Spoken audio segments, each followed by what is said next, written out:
Hello children, welcome to the virtual session of learning science.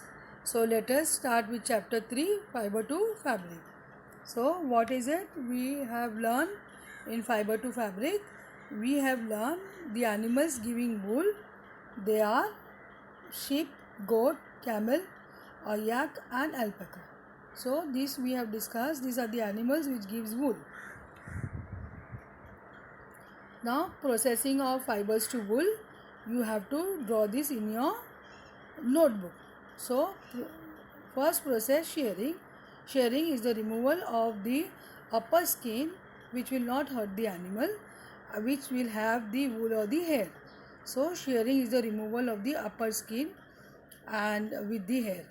Then scouring is to clean with detergents. Then sorting. Then you are going to do removing hair, then dyeing, and then finally you will get the fiber. So over here you have to draw the flow chart as per the given diagram. Here fiber, smallest element in textile, then yarn, filament, twisted strand of fibers, and then finally fabric. You get cloth made by various methods. So this again you will draw in your notebook.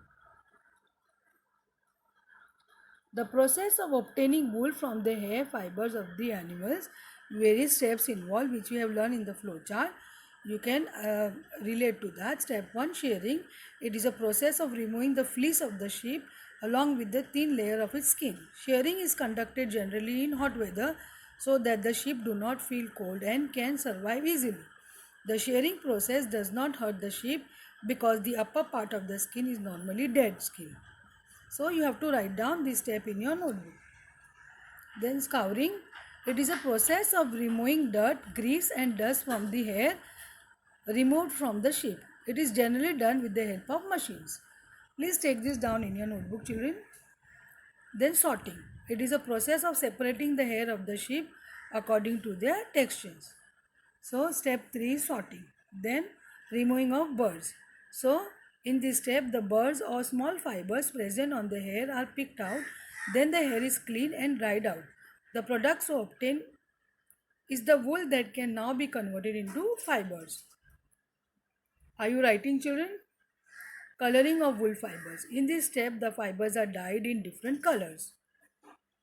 Then rolling of wool. So now you have rolling of wool here. In the last step the fibers for wool so obtained is straightened out, combed and then rolled into yarn. Then you will see the production of silk over here. Just now we have seen steps involved in the processing of wool. Now you will see production of silk. Here silk is obtained from silkworms.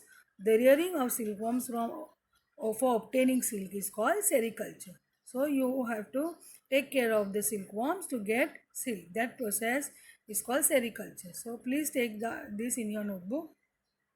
The life history of silk moth. The female silk moth lays eggs which hatch into larvae called caterpillars or silkworms. The larva feeds on mulberry leaves and grows in size. Then it secretes fiber made of proteins and weaves the fibers around itself completely and forms pupa. This covering is called cocoon. The pupa then develops into a young silk moth. Silk yarn, that is thread, is obtained from the cocoon of the silk moth. The most common silk moth is the mulberry silk moth. So you have to write down the life history of the silk moth. In your notebook, please write, children. Now you will say a male and a female silk moths. Here you will see the life history of silk moth. Over here you see adult moth, then it lays eggs, it which grows into larva, then the caterpillar changes into pupa inside the cocoon. So this is the process where the caterpillar feeds on mulberry leaves for about 3 to 4 weeks. Each of them then they spin a cocoon around itself. So here the caterpillar will develop a cocoon. So the caterpillar changes into pupa inside the cocoon and then it will go back again, it will become an adult moth. So this cycle will continue. So you have to draw this life cycle or life history of silk moth in your notebook.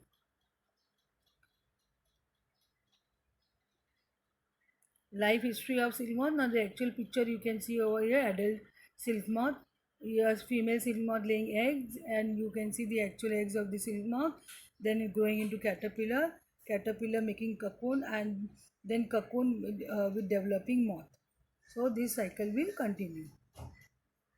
Then mulberry tree, where on the leaves of the mulberry tree, silkworm will survive, and they feed on these mulberry leaves. So this is the mulberry tree. From cocoon to silk, silk moths are reared and their cocoons are collected to get silk yarns, that is threads. So from cocoon you get silk. Rearing of silk moth, the female silk moth lays egg. Eggs are warm to a suitable temperature. Then the eggs hatch into larvae called caterpillar or silkworms. The silkworms are kept in bamboo trays and feeds on mulberry leaves and grow in size. After 30 to 40 days, the silkworms stop eating and begins to spin cocoons. Inside the cocoon, the silkworms develop into silk moth. So this is how the rearing of silkworms takes place. You have to write down this in your notebook. Then how silk is processed. The cocoons are collected and kept in the sunlight or boiled or exposed to steam. So heat is provided. The silk fibers will separate out, and the process of taking out the fibers from the cocoon is called reeling. So the definition of reeling should be clear with you. Reeling is done by machine. The silk fibers are then spun into threads and woven into silk cloth. So this is how silk cloth is made by the procedures we have discussed, and reeling is the one of the main steps involved in making of silk cloth. So again here you can see the textile industry, the silk industry is all based on the rearing of silk worms, and it's called as sericulture. Then finally it goes to the handloom industries, where they manually operate that loom and they prepare silk cloth. So they are handmade silk cloth. It is very famous in India, and uh, the silk is manually made. The silk cloth is manually done over here.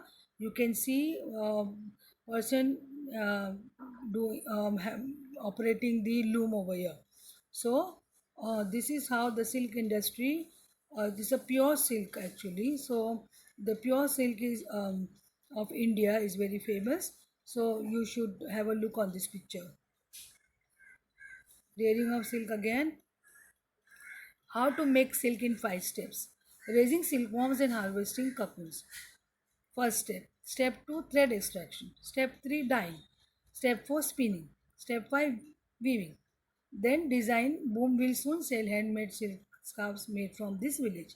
So this happen in villages because they have enough open space, and that handloom industry is flourishing because of the sericulture, because they take care of the silkworms and then they get silk from those silkworms. So these are the 5 steps involved. You have to write it down in your notebook. Here again you can see the handloom industry here. Manually it is operated. So, do you know in India, women are significantly involved in various kinds of industries related to silk productions. These are rearing of silkworms, reeling of silk from cocoons, and processing of raw silk into fabrics. By their enterprise, they contribute to the nation's economy. Don't you agree, children? Yes. So, China leads the world in silk production. India also rank among the leading silk producing countries. So here we end the session, children.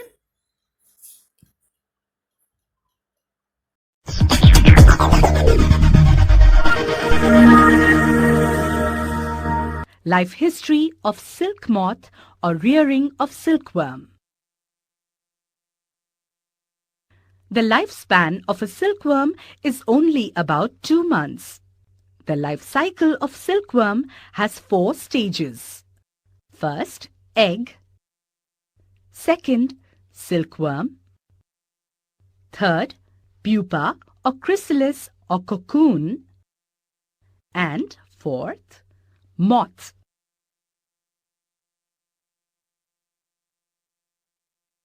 Eggs are kept in cold storage for about 6 weeks after they are laid.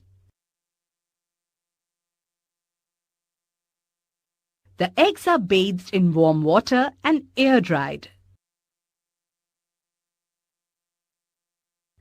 Then they are incubated until they hatch and become worms.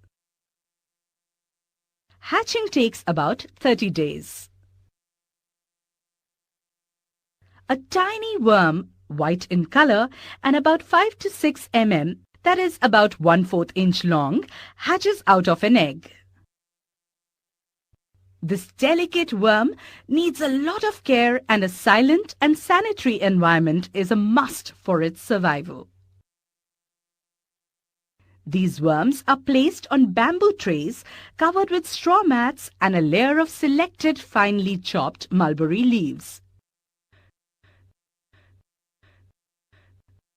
The greedy worm is said to devour about 30,000 times its initial weight in the 6-week feeding period.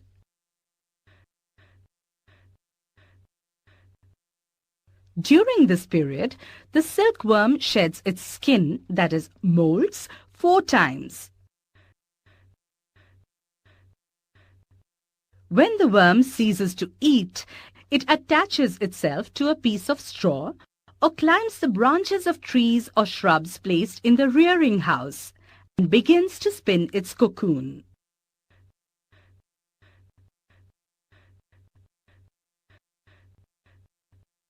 The spinning of cocoon in one continuous thread takes about 8 days.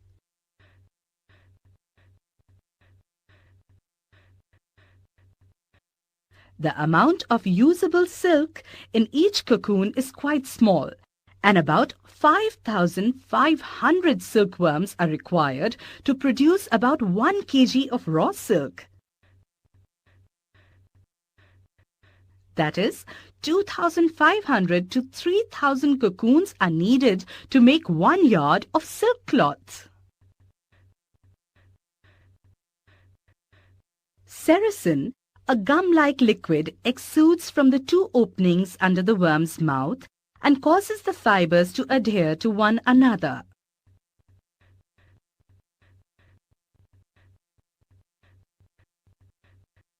These filaments get hardened on exposure to air.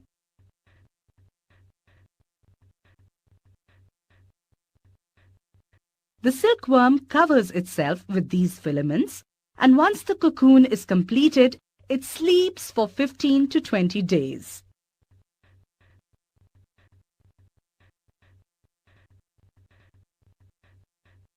The cocoons are collected, and to get silk thread, the foremost step is to kill the insect inside the cocoon.